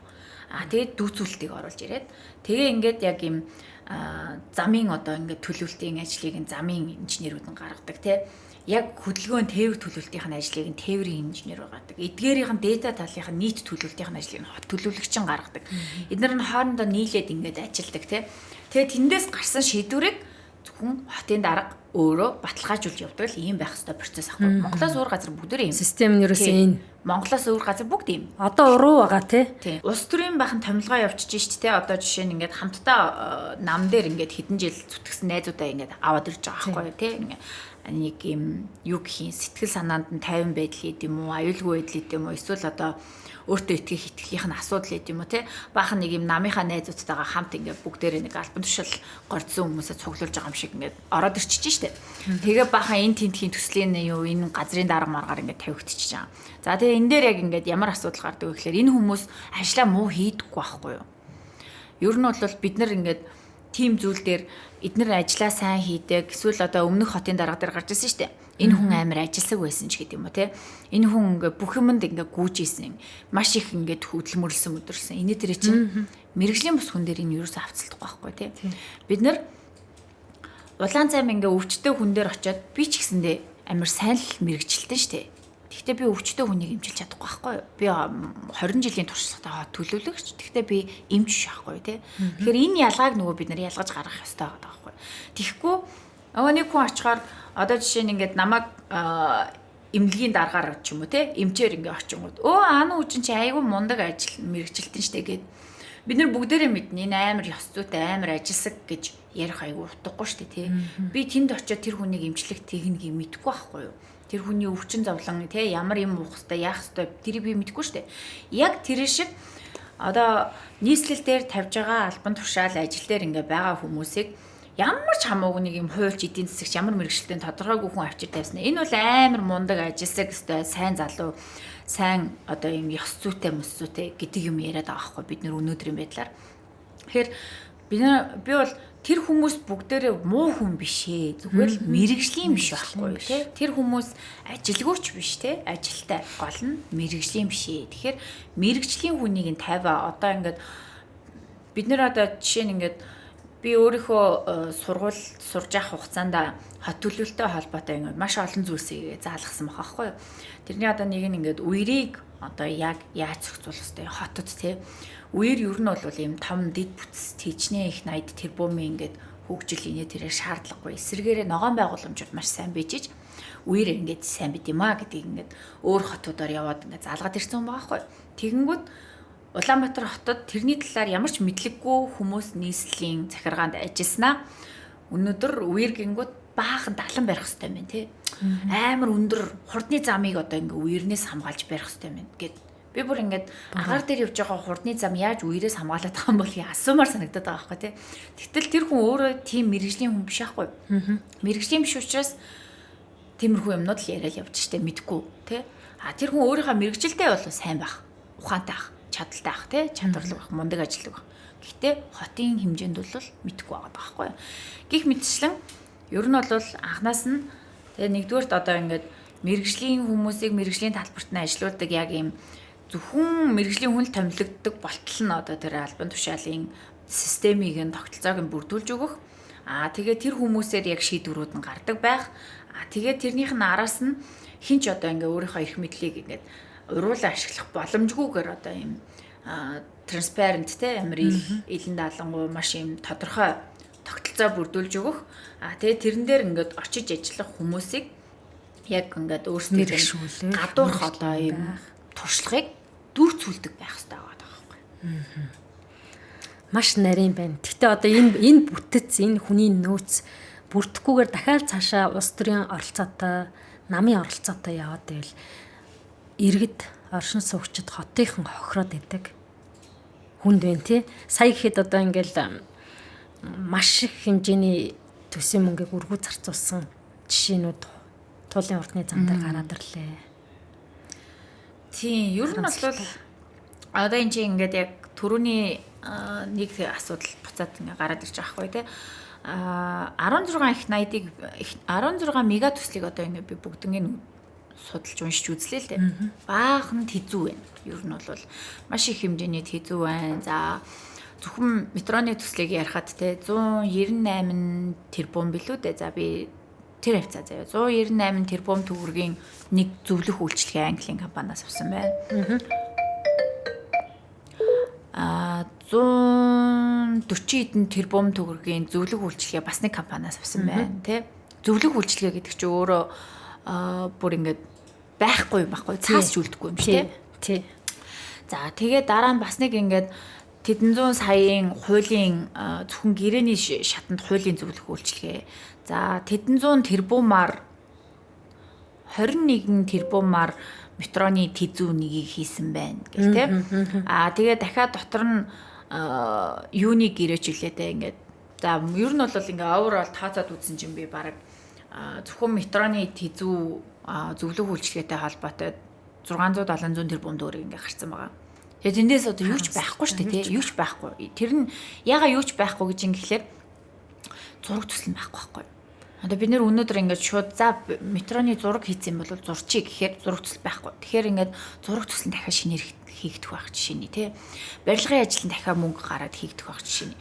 Тэгэнгүүт энэ их мөнгийг одоо ингээд зүгээр өргөө ингээд өрн таран хийцэн байгаагийн шалтгаан нь юундаа байна вэ гэсэн чинь эндгээр төслүүдээ нөгөө манай ингээд шийдвэр гаргаад төсөл хэрэгжүүлж байгаа хүмүүс мань өөрсдөө мэдхгүй. Мэдхгүй болохоор зөвлөх үйлчлэг авсан. Мэдхгүй болохоор одоо ингээд гэрээний зөвлөх үйлчлэгээ, мэдхгүй болохоор төслийн зөвлөх үйлчлэгээ, мэдхгүй болохоор стратегийн зөвлөх үйлчлэгийг ингээд авсан байгаа ч тийм. Тэгээ яагаад мэдхгүй байгаа? Мэргэжлийн биш байхгүй. Мэргэжлийн хүмүүс нь байсан бол тэн дээр одоо ингээд 198 тэрбумаар англиас стратегийн зөвлөх үйлчлэгийг аваад сууж авах байхгүй тий. Төсөл хэрэгжүүлээд мэддэг байсан инженер хүмүүс нь тэнцээ байсан бол 140 хэдэн тэрбумаар төслийн зөвлөх үйлчлэгийг аваад сууж авах байхгүй юу? Нэг төсөл дээр л гэхэд тий. Ингээ overall 16 мега төсөл нийлээд 50 их 80-ийн одоо ингээд төсөвтэй. Тэгээд тэрнийх нь одоо зөвхөн тэзүүнүүд нь гэсэн чинь урьдчилсан тэзүүнүүд нь нийлээд 1.1 хэд их 80 болчихж байгаа байхгүй. Тэгээ 1.1 хэд их 80 аль хэдийн үргэлдээ дууссан. Тэгээ бид нар хэрэглэе гэхээр нөгөөх нь хэрэглэх боломжгүй юмнууд. Яагаад хэрэглэх боломжгүй тэзүүнүүд байна вэ гэсэн чинь одоо жишээ нь тойрог 1 зам, тойрог 2 зам гэдэг. Нэр нь тойрог 1 зам 2 зам болохоос биш зүгээр автозамын төсөл ахгүй юу? Тэгтэл Улаанбаатар хотод автозамын компани одоо хэд байгаа вэ? Зөндөө байгаа байхгүй юу? За бараг 100 гарах бах тийм мэдгүй. Би бол сайн мэдгүй. Гэхдээ би бол замын компаниудтай зөндөө ажиллаж үзээ зам бариулж байсан байхгүй юу? Тэгэнгүүт замынх маань зураг төслийг яагаад тэзүү хийсэн байгаа юм бэ гэдэг амар том асуудал гараад ирж байгаа байхгүй юу? Тойрог 1 замын урьдчилсан тэзүү гэснээ 140 тэрбумаар хийсэн маа. Тэгээд яагаад урьдчилсан тэзүү энэ зураг төсөл биш. Нөгөө харж байгаа замаа барьчих гэхээр зураг төсөл биш байгаа даа. Зам нь өөрөө дээгүүр доогуур явдаг ч биш зүгээр л зам газар дээгүүр явдаг зам байгаа даа. Тэгтэл 140 тэрбумаар бид нөр өөрсдөө бараг 100 км зам барьчих байсан байхгүй. Тэгнь замын компаниуд бол тэ 40 тэрбумд нь зураг төсөл хийхгүй байхгүй. 1 тэрбумч бараг болохооргүй юм зураг төсөл болохоор. Тэгтэл зураг төсөл байхгүй. Урьдчилсан тэзүү хийсэн. Урьдчилсан тэзүү гэдэг юмыг нээгээд ингээ харангууд тэр чин тойрог 1 зам, туулын хурдны зам, тойрог 2 зам бүгд ингээ тусдаа урьдчилсан тэзүүтэй. Нэг урьдчилсан тэзүү нь 140 тэрбум. За ороод уншингууд Улаанбаатар хот нь 135 градус хүртэл халддаг, тэ? Өвөлдөө хасах 35 градус хүртэл халддаг ийм хот юм аа гэдэг бичиг байгаа байхгүй тий. Тийм номыг одоо би уншихын тулд 140 тэрбум төгрөг төлсөн байх гэж бодлоо. Яагаад хэрвээ тэрний оронд одоо ингээд энэ замын компани байгуулсан ч юм уу эсвэл тээврийн менежмент хийдэг ч юм уу эсвэл одоо барилгын компаниэр ингээд ажиллаж исэн энэ мэрэгчлэлтэн эсвэл барилгын төсөл хэрэгжүүлж исэн энэ мэрэгчлэлтэн хүмүүс байх юм бол тийм юмд мөнгө өгөхгүй байхгүй юу. Тэр чи одоо болио тий наадахаар чинь зүгээр замаа барьчих илүү хурдан штэ тий. Ус төрч байсан ч гэсэндээ замаа барьцсан илүү ус төрийн үр ашигтай байх гэдэг штэ. Тэгтэл ийм хийцэн тэгээ ингээ харахаар энэ нөгөө ерөнхийдөө бол бас дан ганц ингээ нөгөө монголчуудыгаа ч юм уу тий ингээ хотын дарга болсноо нэг хорлоод ч юм уу байгаад байгаа асуудал биш. Мэдхгүйгийн гай бас амар их байгаад байна. Мэдхгүйгийн гай байна. Нөгөө талтаа магадгүй мэрэгчлэлтэн мэрсэр байгаа чадвартай хүмүүс байгаа боловч сэтгэлгүй нөгөө л нэг төсвийн мөнгийг өргөө зарцуур дундаас нь завчиж идэж уудаг л ийм л сэтгэлгээл оршоод байна л та тийм ээ. Хатуухан илгэд. Тийм. Төсвийн мөнгө бас идчихин. Гэхдээ нөгөө нэг би одоо бүр сүлдээ энэ үгэнд анх дургүй байсан чинь дуртай болоод нөгөө хүний нохоо идэхээр манай нохоо ид гэдэг өөрийн нохоо ид гэдэг үг байдаг шүү дээ тий. Тэгэнгүүт одоо бүр ингээд тэрийг ингээд хэлмээр санагдтал тий. Яагаад ингэсэн чинь тэр бүх шаал хэрэггүй нэг юм танин мэдгүй ингэчээ шиг урдсан тэзүү гэдэг зүйлсүүдийг нь хэдэн зуун тэрбумаар хийхдээ дандаа хятадын компаниар хийлгэсэн байгаа байхгүй тий. Ямар шаардлагатай дандаа гадаадын компаниар. Үгүй тийм одоо за яг үнэхээр метро хөнгөн галт тэрэгний төсөлч байд юм уу. За тиймэрхүү юмнуудаа гадаадаар хийлгэж болд юм байж тий. Үнэхээр зам бол манай монголчууд насаараа л зам барьлаа шүү дээ тий. Мянганы зам гэл Монгол орондоо яриад зам барьсан шүү дээ. Тэгэнгүүт зам барьж үзээгүй байгаа ш тий. Замын компанигүй ш. Энд амар сонин зүйл байгаа байхгүй. Яхаараа хаамаагүй хятадын нэг сургаггүй компанид очоод зүгээр Улаанбаатар хотын танин мэдхийн хичээлийг цаас болгоод бичүүлсэн байдیں۔ Тэгээд тэрэндээ 140 тэрбум төлсөн байдیں۔ Тэгээд нөгөөтгөндөө дахиад нэгийг хийлгэснээр дахиад өөр компанид нь 180 тэрбумыг төлсөн байдیں۔ Дахиад яагаад нэгэнд нь 120 тэрбум төлсөн байдیں۔ Тэ энэ ч амар сонин асуудал байхгүй. Тэгэхээр бас ингээд эдсэн ч гэсэндээ өөрийнхөө эх орны компаниудтай нийлж идмээр байгаа даахгүй одоо бол бүр аргаа ороод ийм ярьдаг боллоо шүү дээ. Өмнө чинь бол одоо ингээд идэх чинь буруу те мөн төсвийн мөнгийг одоо ингээд шамшигдуулах чинь буруу муруу гэж боддог байсан чи одоо болохоор хөөе ядаж одоо ингээд монголчуудтайгаа нийлээд идэ чи те адгийн эх орондоо шингээгээ чи эх орондоо тийм нөгөө их хэмлээ нөгөө улсын хурлын гишүүн чөлөө хийсэн мэт ч те нөгөө наад чи манай Монголын компаниуд идэж байгаа маа гэдэг чи Монголынхаа компаниуд идэ чи гэж хэлэх дээрээ тултал ингээд амар гутарсан тэр хэсгийг бол уншаад тэр сонсгол хилцүүлэг дээр бас таад маань хилээд ах шиг байсан. Энэ төсвийн өргүү зарцуулах одоо энэ боломжийг нээж өгсөн хүмүүс улсын хурл биш үү? Та нар юу харж байсан юм бэ? Харин тийм. Тэгээ яг одоо бас буцаад би хид хідэн улсын хурлын гишүүд одоо тэр сонсголын хамгийн анх одоо туулын хурдны замаас хоошоогоо ингээд засгийн газар дээр болсон хурлуудыг хүртэл ингээд нийлээ ажигласан л та. Тэгээ бас яг нөгөө нэг түрүүний ярьснаар улсын хурлын гишүүн ч гэсэндээ ерөөсөө ихэнх нь төсөл хэрэгжүүлж мэдгүй ойлголттой байхгүй. Ихэнх нь хот төлөвлөгч биш байгаад байгаа байхгүй. Ер нь бол одоо хотын мэрэгжилтэй ганц л улсын хурлын гишүүн байгаа штэ. Лусан жамц Лукагаас өөр хүн байхгүй. Тэгэнгүүт тэр хүмүүс бүгдээрээ одоо жишээ нь үнэхээр зарим нь сэтгэлтэй улсын хурлын гишүүн байлаа ч гэсэндээ нэг юм хурдны зам гэд нэрлэлчингүүт энэ замыг хэдий их найдаар барих нь одоо зөв юм уу буруу юм уу гэдгийг мэдэхгүй байгаа байхгүй. Яг нөгөө нэг түрүүний мэрэгжлийн бус гэдэг асуудал гараад ирж байгаа тийм. Тэр хүмүүс өөрсдөө ингээд зөвшөөрөө явуулсан. Зөвшөөрөө явуулсныхаа дараа эн чинь ингээд олон улсынхаа ханшнаас үнэтэй эс юм уу те гэдгийг ингээд жишээ надад сонсож явах жишээ. Хүмүүс аахгүй тийм гэж мдээгүй би нэрээ гараа өсөг баг ингээд нөгөө кноп дараад саналаа өгсөн юм байна. Та одоо энэ дээр яагаад кноп дараа саналаа өгсөн? Та ер нь бол Улаанбаатар хотод те 1 км зам 1-3 тэрбумаар баригддаг гэдгийг мэдхүү гэнгүүт мдээгүй штэ гэж байгаа хүмүүс байгаа байхгүй. Тэгэхээр энэ нь нөгөө нэг юу гэсэн үг вэ гэхлээр буцаагаад нөгөө мэдхүүн харгаа чинь ингээд яваад байгаа байхгүй. Тэгэхээр бид нар угаасаа улсын хурлын гишүүн хүмүүс мэдэхгүй байх нь тэдний ирэх байхгүй юу? Заавал тэд нар бүгднийг мэдэх албагүй. Бид нар бүх салбарын юм мэдэх албагүй. Би бол зөвхөн хат төлөвлөлтөө л мэднэ те. Бусад ингээд одоо тэр хөдөө аж ахуй уурхай инээ тэрэ би мэдэхгүй штэ те. Тэгэнгүүт яг тэр шиг хүн болгон бүх юмыг мэдэх албагүй учраас мэрэгжлийн хүмүүсийнх нь шийдвэр гаргалтыг нь анханаас нь л тавьж өгөх ёстой байгаа байхгүй. Тэгээ энэ анханасаа одоо ингээд за юу гэдэг те. Би бол хид удаа ингээ хэлсэн. Та нар ер нь бол ийм засгийн газар нийслэл те юуны ингээд дэргэд хөндлөнгийн ийм зөвлөх баг байгуулаад өгчөөч. Шийдэл нь Монголоос өөр газар угаасаа байдаг. Би сая ингэж бодоод суужилаа. Одоо тэгээ хар ухаанаар л бодож ин л та. Үгүй ядаж одоо авилгатай тэмцэх газрын хажууд нөгөө нэг хөндлөнгийн хяналтын байгууллага хүний эрхийн комиссгэл бас л улсын төсвөөс мөнгө аваад сууж байгаа байгууллага байгаа шиг энэ хотын стандарт энэ хүмүүсийн аюулгүй амьдрах орчин нөхцөлийг шаардлага тавьж яадаг хянаж яадаг бүр юм хараад бус байгуулгал баймаар юм шиг санагдаж байгаа байхгүй. Тэгээд нэг одоо мэрэгчлэлтэн гадаад дотоодгүй яваад ажиллаад туршлагаа хөрөнгөлүүлсэн нэг ануучин маань өнөөдөр биднэрт ийм сайхан хангалттай мэдлэг өгч чадчихад ийм хүмүүсээ ашиглаад одоо бид нэр хамгийн зөв шийдэл рүү явмаар л байна л та. Олон ийм анууд үжингүүд байгаа штэ мэрэгчлэтнүүд те чадварлаг залуучууд маань байна. Надтай хамт сурсан одоо манай ангийн хүүхдүүд шиг тийм үү те. Эсвэл одоо ингээд надаа хичээл орж исэн энэ тентхийн хотын одоо ийм том профессор, доктор хүмүүс. Тэд нэр ерөөсөө ингэж над шиг ч гэх юм уу те монголчууд ч ингэж хөрхий ус төрчиж явдаггүй байхгүй юу. Яг үнэндээ бол надад ямар ч ус төрчих хүсэл алга шүү дээ. Зүгээр л мэрэгжлийн ажлыг хийх хүсэл байгаа байхгүй юу. Тэнгүүд одоо хүссэн үсээг ус төрчиж байгаа байхгүй юу. Асуудал нь яг ингээд ус төрчид тэр шийдэн миний гаргаж явах хэвээр мэрэгжлийн шийдвэрийг ус төрчид гаргаад нөгөөх нь ус төрийн асуудал болчихж шүү дээ те. Алдаа болоод. Тэнгүүд Солонгос одоо жишээ нь COTI гэдээ байгуулга гэдэг. Korean Transportation Institute гэдэг. Тэр байгуулга болохоор засгийн газар, Сөүл хот те одоо ингээд бусад бүх ингээд хотуудтайгаа, мужуудтайгаа яг ийм зэрэгцээ ингэж ажилладаг.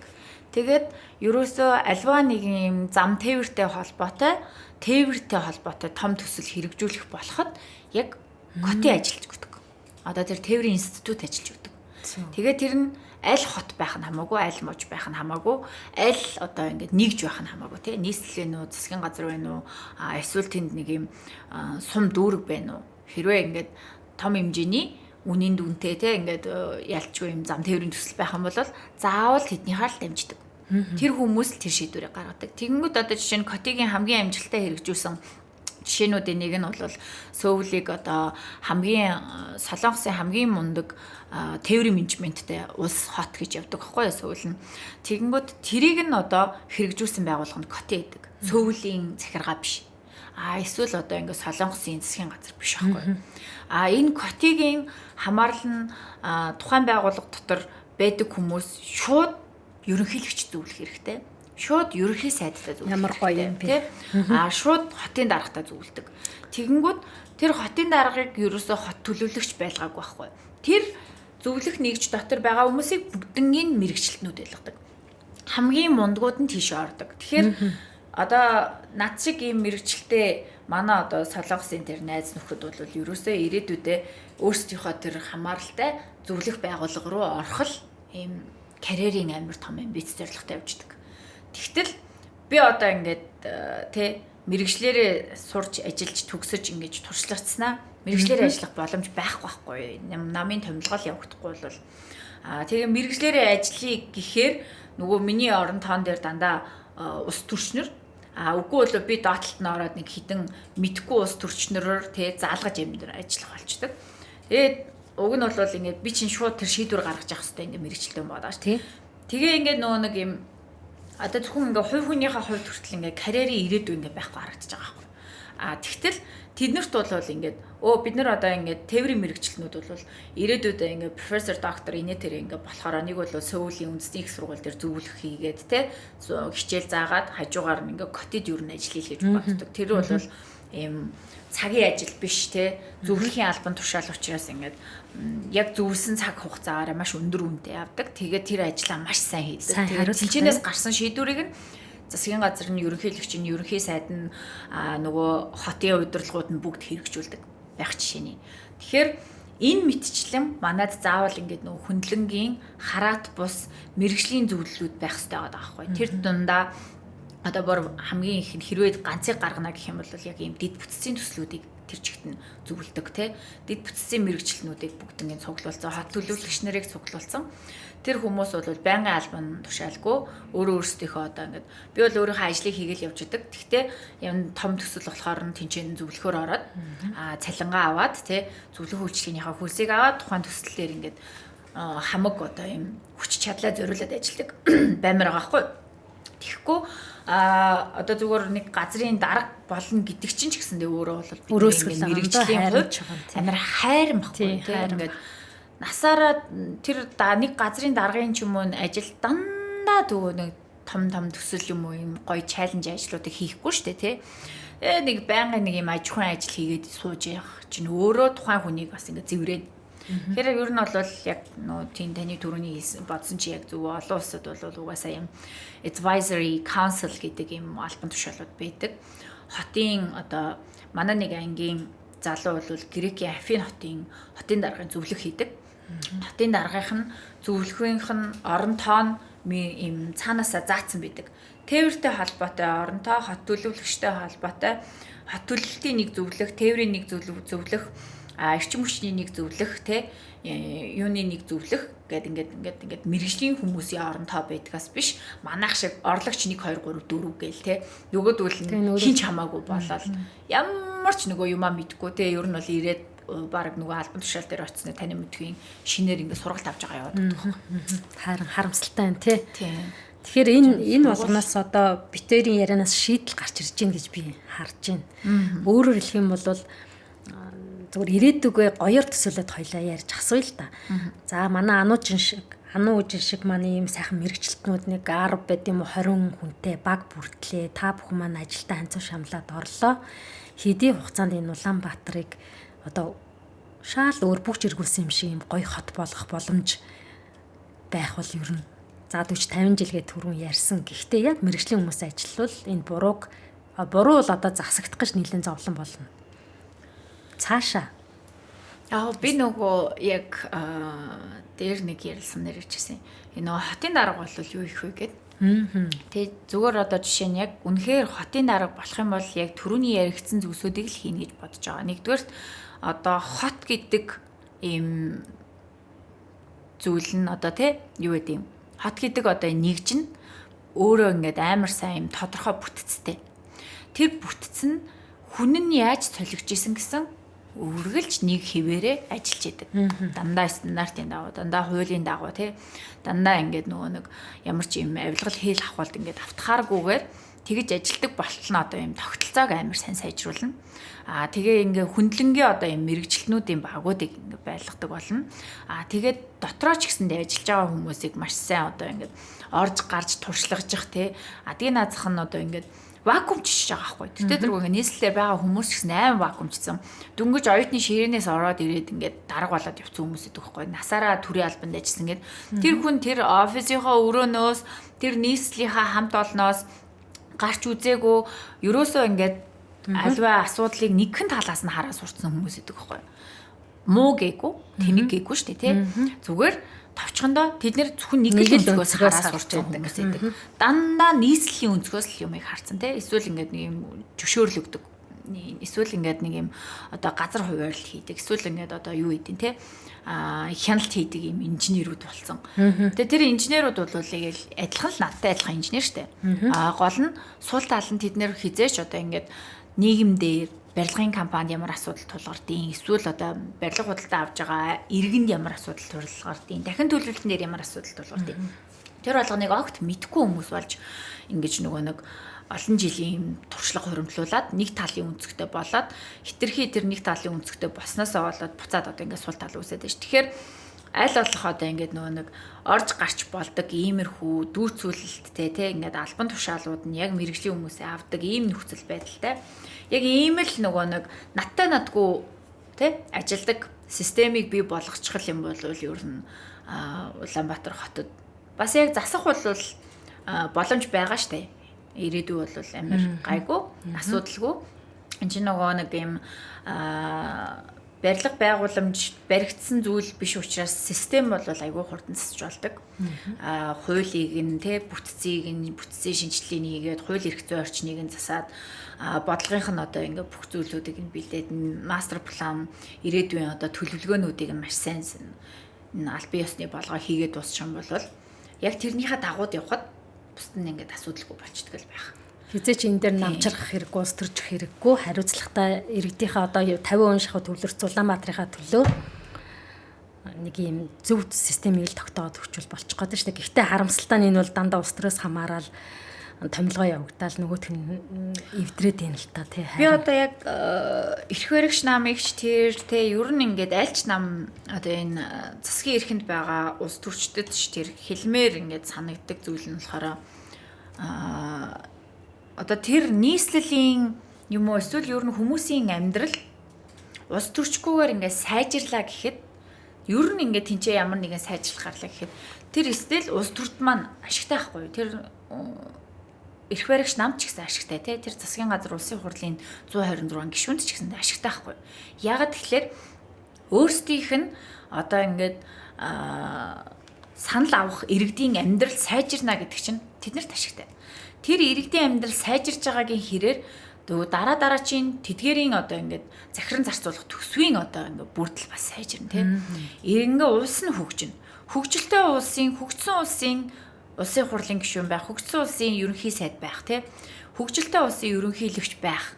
Одоо зүгээр л Сингапурын иргэн байх, Монголын иргэн байх хоёр амар том зүрхтэй байхгүй юу? Тийм.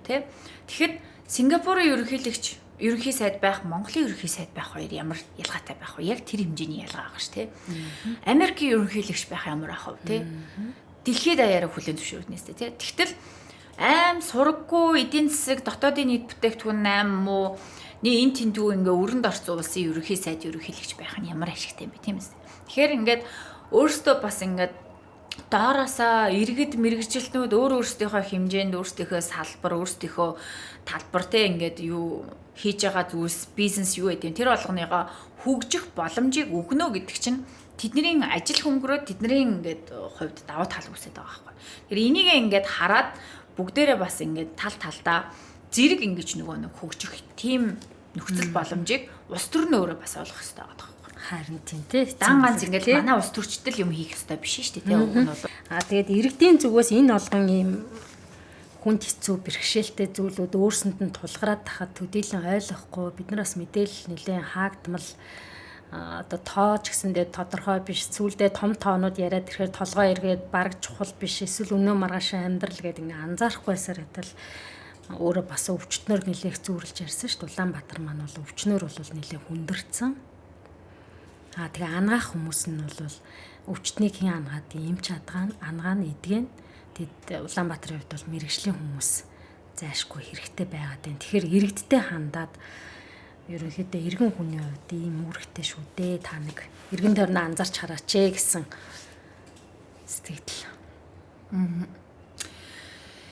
Тий, ер нь бол тэгээд ихэнхийг нь ярьсан юм чинь товчхондоо болвол одоо яг манай иргэд бас ер нь нэлийн залуужаад мэдлэгжээд тий одоо хилтэй устай гадаад дотоод явдаг гарч ордог янз бүрийн юм үздэг их болчлаа л да. Тэгээд нэг юм өөдрөг үзэлтэй байдаг нэг зүйл маань юу вэ гэхэлэр нэгдүгээр бид нар угаасаа дүнгиж хотчиж сурж байгаа болохоор угаасаа асуудал байх нь тодорхой.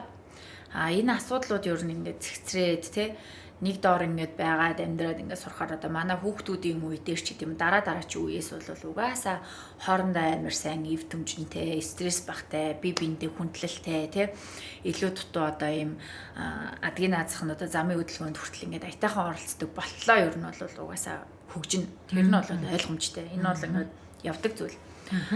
Тэр дунд нь бид нар хамгийн гол нь нэг өөрсдийнхөө хэмжээнд хийж чадах зүйлсийг одоо иргэд маань ингээд хийдэг баймаар байгаа. Хоёрдугаарт өөрсдийнхөө оролцоо гэдэг зүйлийг ингээд амар үн цэнтэй чухал үүрэг юм а гэдгийг бас ингээд бодох хэрэгтэй. Тэгэхгүй ингээд төр засаглал бүгдийг хийж өгөх юм чинь. Эсвэл ингээд нийслэлийн хотын даргаал бүгдийг хийж өгөх юм чинь гэж байж болохгүй шүү дээ, тий. Иргэн болгон өөрсдийнхөө амьдарч байгаа орчны асуудлыг хамгийн сайн мэддэг хүмүүс. Тэрнээс ингээд хотын дарга хүн хичнээн мундаг байлаа гэд хаасан орчны боломж юм уу тий эсвэл энэ тэр хаасан хауулын уртаа талын нэг хотхны булан дээр ч юм уу тэр болгонд очиж чадахгүй байхгүй хинч очихгүй шүү дээ тий. Тэгэхээр бид нар одоо ингээд нөө стресстгүйгээр манай гадаа ингээд зам талбай эвдэрсэн хагарсан байна гэдэг чинь би энийг мэдээлэх ёстой байна. Энийг би хэлээд сайжруулаад засуулах ёстой байна. Болохоос биш өстө нэрээ ингээд ийм дандаа ийм байдаг гэж ингэж юу нь бол бухимдах шаардлага байхгүй. Бухимдах шаардлага. Энд чинь тэрийг бид нар ингээ харахгүй бүгднийг харж чадахгүй байхгүй тий ямар далдыг хардаг даалалам эсвэл бурхан байгаа ш. Бурхан байсан ч одоо бүх газарлаж байгаа асуудлыг харж чаддгүй штэ. Тэгэхээр тэр утгаар нь ингээд тооцонгуудаа за тэнд асуудал ах юм бол бид нар мэдээлж явах хэрэгтэй байна. Энд ийм байх юм бол өөрийнхөө хэмжээнд арга хэмжээ авч явах хэрэгтэй байна. Тэгээд дараачуудаа энийг ингээд шийдэх ёстой хүмүүсийг бид нар сонгохдоо айгүй хариуцлагатай байх хэрэгтэй байна тий. Мэргэжлийн хүмүүсийг нь тавих хэрэгтэй байна. Мэргэжлийн үйл ажиллагаануудыг шаардах хэрэгтэй байна. Ерөөсөө ингээд амар тийм эрүүлэр санал бодол тий хүсэл өөрсдийнхөө ингээд шаардлагуудыг бухимдалгүйгээр хараа зүхэлгүйгээр ингэж нөгөө тавьдаг. Хамгийн гол нь яг хүрэх ёстой газарт нь хүрэгдэг байх ёстой. Тэгэхгүй зүгээр ингээд сошиал дээр ороод тэ янз бүрийн хараал нохоо нохоогоор дуудаад ингээд бухимдаад ах чинь бол айгу утгагүй асуудал шүү дээ. Юунд ч хүрэхгүй байхгүй юу. Тэгэхээр өөрийн чинь үүрэг нь иргэн байгаагийн үүрэг нь тухайн газар орныхаа талаар сайн сайхан болгохын төлөө бас өөрөө хувь нэмрээ оруулах хэрэгтэй. Тэрэн дээр юм хариуцлагатай иргэн байх хэрэгтэй, мэдлэгтэй иргэн байх хэрэгтэй, тэ оролцоотой иргэн байх хэрэгтэй гэдгийг бол амар сайн мэдэж. Тэгээ өөрийнхөө хотод эзэн нь байх хэрэгтэй. Юм болгоныг тэндээс эндээс хийж өгнө гэж бодхоо болох хэрэгтэй. Хогоо ингээ хамаа намаагүй хаяад идэв байж болохгүй те. Хогоо хаяад байгаа одоо ингээд иргэнд хөрштөө ч юм уу өөртөө очиж хилчдэг байх хэрэгтэй байхгүй юу? Ингээ бухимдаал те энэ тийм муулаал эсвэл стресстэй л бүгдээрээ орк ороод дуудаад ахахаа орон зүгээр л очивол чи наа хогоо ингээд хаяхаа болчихоо те. Хогийн цэг дээр аваач хайчихаа гэдэг болтлоо ер нь бол хариуцлагатай оролцоотой болоод бүх хүн тийм болчих юм бол уусаа бид нар биндээ ингээ яг тэр хотын соёлыг сургаад тэгээ ингээ стандарт тогтоод бүх юм ингээ зэгцрээд ирэх байхгүй. Тэгэхгүй манай хөршийн хайж байгаа хоогийг би одоо жишээ нь хотын дарга руу нялзааж хараа зүглээг нэмэргүй те. Тэр хүн шийдэж чадахгүй. Тэгээд стил асуудал чинь байсаар л байна.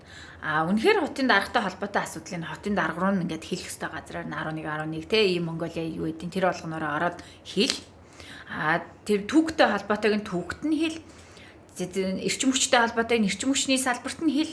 Яг ингээд нөгөө өөрийн гэсэн ийм мэдлэгтэй үүрэг ролтой болж иж бид нар дараачийн одоо ийм хотын иргэн юу нь бол болох гэдэг байхгүй. Тийм. Эмэгтэйчүүд бид нар нэг өсгийтэй гуталж өмсөх туртай юмдаа өөрөө бас сэтгэлээ үлдээсэн байсан. Зогдоод явдггүй нэг асуудлыг бид нар жишээлбэл одоо бас ингээд зохиог газар нь олуулаад тавьбал магадгүй дараагийн үеийн одоо тэр зам засах дээр тийм сонголт хийхгүй байх жишээ нь л байх нь шүү дээ. Бидний оролцоо шаардлага айгуу чухал юм тий.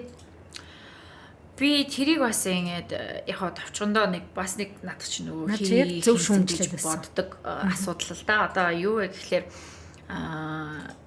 асуудал дан ганц нөгөө нэг дээр явдггүй доороо бас ингээд биднэрт бас маш их учир өгдөг. Тэрний нэг жишээ нь бол одоо энэ явган замын хавтан хийж байгаа компаниуд өөрсдөө маш чанаргүй, чадваргүй, тий мэдлэггүй юм ямар ч техникгүй, ноу хавгүй ажилладаг байхгүй.